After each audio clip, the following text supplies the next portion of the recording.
ओम शांति। 31 मार्च 2025। बाबा के महावाक्य। मीठे बच्चे, तुम अभी पुरानी दुनिया के गेट से निकलकर शांति धाम और सुख धाम में जा रहे हो।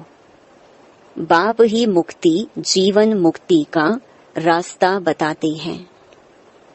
प्रश्न: वर्तमान समय सबसे अच्छा कर्म कौन सा है? उत्तर: सबसे अच्छा कर्म है मनसा वाचा कर्मणा, अंधों की लाठी बनना। तुम बच्चों को विचार सागर मंथन करना चाहिए कि ऐसा कौन सा शब्द लिखें जो मनुष्यों को घर का, माना मुक्ति का और जीवन मुक्ति का रास्ता मिल जाए। मनुष्य सहज समझ लें कि यहाँ शांति सुख की दुनिया में जाने का रास्ता बताया जाता है। ओम शांति। जादूगर की बत्ती सुना है? अलादीन की बत्ती भी गाया जाता है। अलादीन की बत्ती व जादूगर की बत्ती क्या क्या दिखाती है? वैकुंठ, स्वर्ग, सुख धाम। बत्ती को प्रकाश कहा जाता है। अभी तो अंधियारा है ना। अब यह जो प्रकाश दिखाने के लिए बच्चे प्रदर्शनी मेले करते हैं, इतना खर्चा करते हैं, माथा मारते हैं, पूछते हैं बाबा इनका नाम क्या रखें? यहाँ बॉम्बे को कहते हैं गेटवे ऑफ इंडिया। स्टीमर पहले बॉम्बे में ही आते हैं। दिल्ली में भी इंडिया गेट है। अब अपना यह है गेट ऑफ मुक्ति, जीवन मुक्ति। 2 गेट्स है ना। हमेशा गेट 2 होते हैं, इन और आउट। एक से आना, दूसरे से जाना। यह भी ऐसे है, हम नई दुनिया में आते हैं, फिर पुरानी दुनिया से बाहर निकल अपने घर चले जाते हैं। परंतु वापस आपे ही तो हम जा नहीं सकते, क्योंकि घर को भूल गए हैं। गाइड चाहिए। वह भी हमको मिला है जो रास्ता बताते हैं। बच्चे जानते हैं बाबा हमको मुक्ति, जीवन मुक्ति, शांति और सुख का रास्ता बताते हैं। तो गेट ऑफ शांति धाम, सुख धाम लिखे। विचार सागर मंथन करना होता है ना। बहुत ख्यालात चलते हैं। मुक्ति, जीवन मुक्ति किसको कहा जाता है वह भी कोई को पता नहीं है। शांति और सुख तो सभी चाहते हैं। शांति भी हो और धन दौलत भी हो, वह तो होता ही है सतयुग में। तो नाम लिख दें गेट ऑफ शांति धाम और सुख धाम, अथवा gate of purity, peace, prosperity. यह तो अच्छे अक्षर हैं। तीनों ही यहाँ नहीं है, तो इस पर फिर समझाना भी पड़े। नई दुनिया में यह सब था। नई दुनिया की स्थापना करने वाला है पतित पावन गॉड फादर। तो जरूर हमको इस पुरानी दुनिया से निकल घर जाना पड़े। तो यह गेट हुआ ना प्योरिटी, पीस, प्रोस्पेरिटी का। बाबा को यह नाम अच्छा लगता है। अब वास्तव में उसकी ओपनिंग तो शिव बाबा करते हैं, परंतु हम ब्राह्मणों द्वारा कराते हैं। दुनिया में ओपनिंग सेरेमनी तो बहुत होती रहती है ना। कोई हॉस्पिटल की करेंगे, कोई यूनिवर्सिटी की करेंगे। यह तो एक ही बार होती है और इस समय ही होती है, तो इसीलिए विचार किया जाता है। बच्चों ने लिखा ब्रह्मा बाबा आकर उद्घाटन करें। बाप दादा दोनों को बुलाएं। बाप कहते हैं तुम बाहर कहीं जा नहीं सकते, उद्घाटन करने के लिए जाएं। विवेक नहीं कहता, कायदा नहीं। यह तो कोई भी खोल सकते हैं। अखबार में भी पड़ेगा प्रजापिता ब्रह्मा कुमार कुमारियां। यह नाम भी बड़ा अच्छा है ना। प्रजापिता तो सबका बाप हो गया, वह कोई कम है क्या? और फिर बाप खुद सेरेमनी कराते हैं। करन करावन हार है ना। बुद्धि में रहना चाहिए ना, हम स्वर्ग की स्थापना कर रहे हैं, तो कितना पुरुषार्थ कर श्रीमत पर चलना चाहिए। वर्तमान समय मनसा वाचा कर्मणा, सबसे अच्छा कर्म तो एक ही है, अंधों की लाठी बनना। गाते भी हैं हे प्रभु अंधों की लाठी। सब अंधे ही अंधे हैं, तो बाप आकर लाठी बनते हैं। ज्ञान का तीसरा नेत्र देते हैं, जिससे तुम स्वर्ग में नंबरवार पुरुषार्थ अनुसार जाते हो। नंबरवार तो है ही, यह बहुत बड़ी बेहद की हॉस्पिटल कम यूनिवर्सिटी है। समझाया जाता है आत्माओं का बाप परम पिता परमात्मा पतित पावन है। तुम उस बाप को याद करो तो सुख धाम चले जाएंगे। यह है हेल, इनको हेवन नहीं कहेंगे। हेवन में है ही एक धर्म। भारत स्वर्ग था, दूसरा कोई धर्म नहीं था। यह सिर्फ याद करें, यह भी मन मनाभव है। हम स्वर्ग में सारे विश्व के मालिक थे, इतना भी याद नहीं पड़ता है। बुद्धि में है हमको बाप मिला है तो वह खुशी रहनी चाहिए, परंतु माया भी कम नहीं है। ऐसे बाप का बनकर फिर भी इतनी खुशी में नहीं रहते हैं, घुटके खाते रहते हैं। माया घड़ी घड़ी बहुत घुटके खिलाती है, शिव बाबा की याद भुला देती है। खुद भी कहते हैं याद ठहरती नहीं है। बाप घुटका खिलाते हैं ज्ञान सागर में, माया फिर घुटका खिलाती है विषय सागर में। बड़ा खुशी से घुटका खाने लग पड़ते हैं। बाप कहते हैं शिव बाबा को याद करो, माया फिर भुला देती है।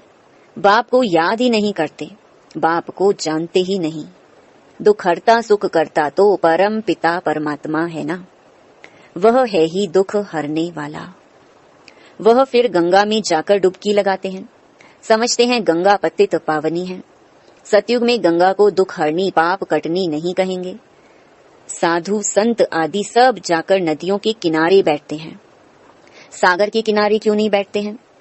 अभी तुम बच्चे सागर के किनारे बैठे हो।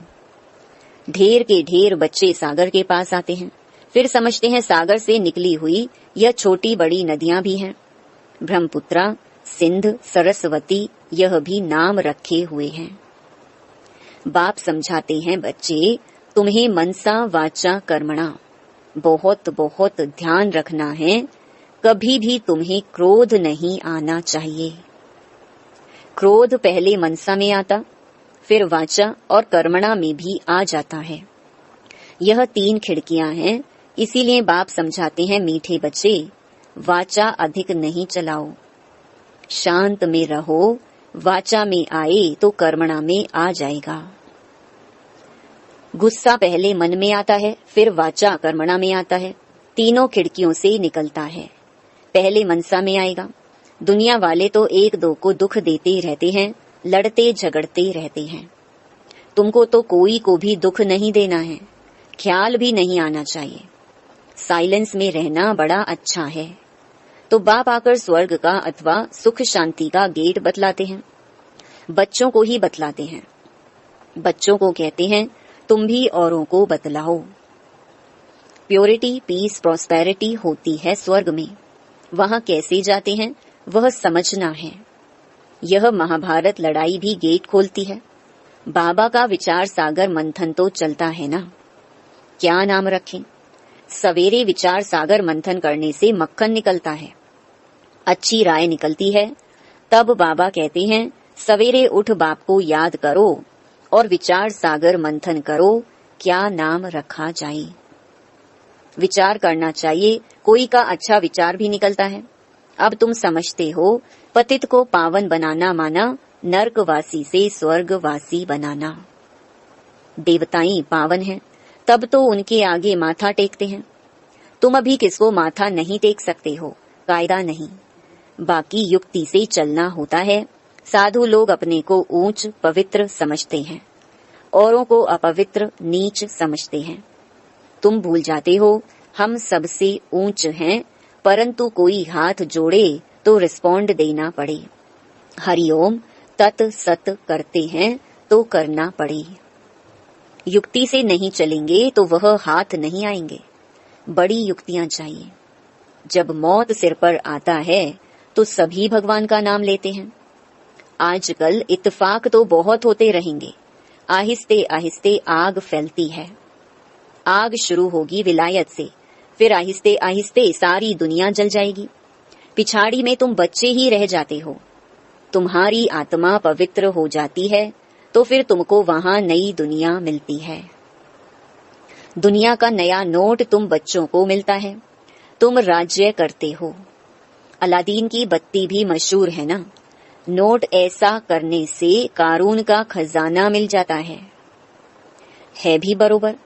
तुम जानते हो अल्लाह अवलदीन झट इशारे से साक्षात्कार कराते हैं।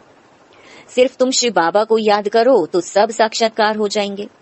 नौधा भक्ति से भी साक्षात्कार होता है ना। यहाँ तुमको एम ऑब्जेक्ट का साक्षात्कार तो होता ही है। फिर तुम बाबा को, स्वर्ग को बहुत याद करेंगे, घड़ी घड़ी देखते रहेंगे। जो बाबा की याद में और ज्ञान में मस्त होंगे वही अंत की सभी सीन सीनरी देख सकेंगे। बड़ी मंजिल है।